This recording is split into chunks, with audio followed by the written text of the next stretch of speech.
I've always emphasized how important it is for us to be able to have a significant level of control over our emotions and impulses, as its unhinged nature could leave us vulnerable to making poor decisions and eventually drown us in the wallows of regret. However, looking back at it, I've realized that what I've told and explained to you gentlemen are merely simple tools on how to manage it or neutralize it, which is fine on their own, but they won't necessarily allow you to have a sense of confident authority over your emotions and impulses. In this video though, I'm going to explain pretty much the only weapon potent enough for you to eventually achieve that sense of authority and control, which is cultivating your ability for rationality.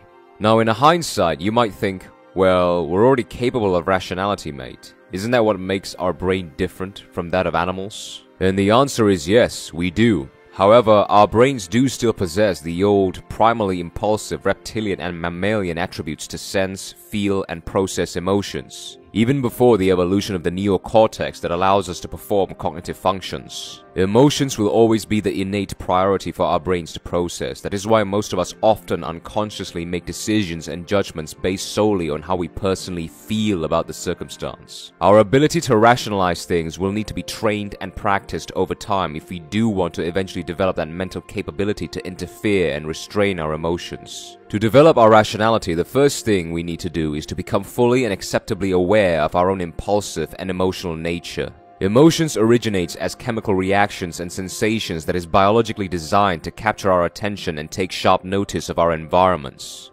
onto which we are intrigued enough to want to understand where they come from and interpret them into language. However, because they are processed in different parts of the brain from our cognitive functions, most of us don't get to know where they come from or the reason why we react as such to them, making our interpretation of our own emotions oftentimes inaccurate and vivid. That is why oftentimes we do not know the exact reason why we feel angry, sad, or depressed. Now, I got a lot of bashes from people who think that controlling our emotions means that we should completely shut down our reception to our own emotions like a robot. No. Absolutely not. You cannot completely separate yourself from your emotions. It is utterly impossible. You cannot fully separate your feelings from being involved in making decisions. Even the most rational people of them all is unable to do so. However, what makes rational people different from most of us and more effective and successful in decision making than us is that they have a deep sense of introspection to deduct emotions substantially from their thinking and counteract their effect. Their sense of awareness is what makes them able to vigilantly control their impulses. Irrational people, on the other hand, have no such awareness. They always rush into conclusions and make decisions based on whatever accommodates the needs of their emotional biasness that also soothe their egos. You can actually distinguish someone who is rational or irrational, or at the very least, notice which one they're more inclined to or dominant by, simply through the nature of their decision making. Rational people do what needs to be done. Irrational people do what they feel like doing,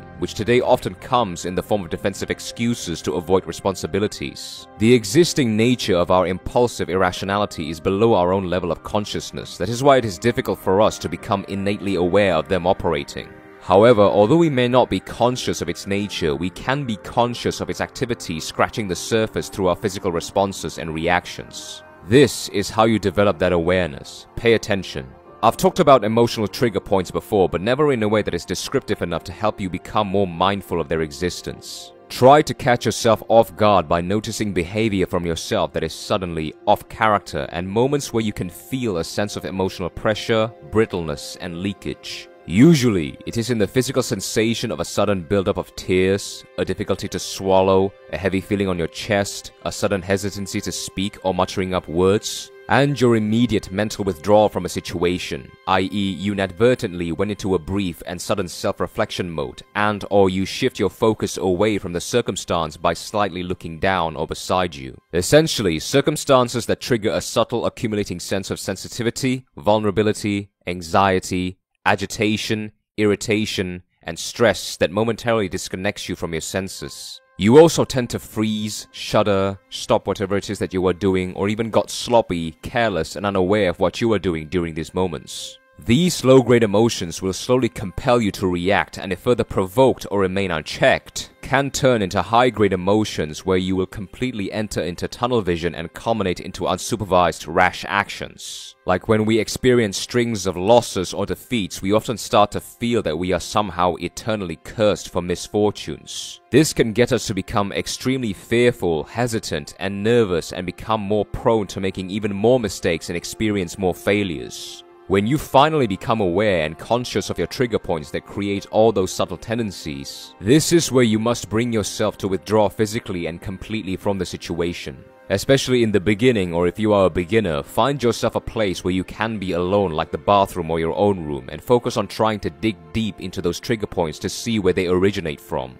It is much better to display some situational awkwardness through physical withdrawal, especially when there are people around you, than to utterly embarrass yourself through a sudden outburst of emotions. This is something you need to constantly practice, as the more you are able to imminently step back and assess yourself, the easier it will be to eventually tame your emotions without having to physically remove yourself. Now, this is where the challenge can be quite substantial for most of us, especially if you've never done a deep, raw, and brutal introspection into the roots of your own weaknesses. Our rationality is able to innately recognize and acknowledge our discrepancies, but our ego and irrationality prevents it from ever being brought into full consciousness. Again, pain versus pleasure. The reason why you experience all those understated sensations is because you have a vivid notification of your own weaknesses, but your ego decides against them ever being taken out of their shelves, thus creating the mental friction within your mind, resulting in your failure to effectively interpret those weaknesses and master your response towards them being provoked. Your biggest enemy and challenge here is bringing your ego to come to terms with the reality of your circumstances instead of allowing it to maintain favorable and soothing illusions about yourself. Your weaknesses, the root of your major high-end emotions, especially in today's age, they all originate from a collection of underlying, unresolved insecurities. Provocations of our insecurities gets us to go into a protective or defensive state, as they are innately perceived as existential threats to our need for self-esteem, either from the social and/or our own perception of ourselves. Acknowledging and accepting your deep-rooted insecurities and being able to dissect and pinpoint their origins will be the key to you eventually recognizing with clarity their components and pattern to the surface objectively and achieve the state of rationality.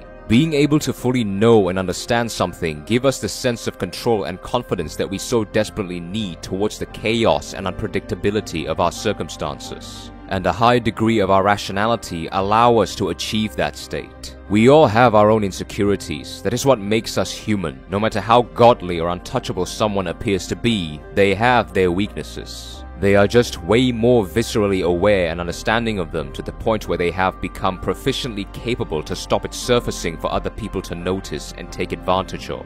Rationality and irrationality, reason and emotion, they are like riders and horses. The horse is our emotional side, with the power, the energy, and the passion. The rider is our rational side, with the restraint, the control, and the direction. Without the rider, the horse is wild, aimless, and destructive.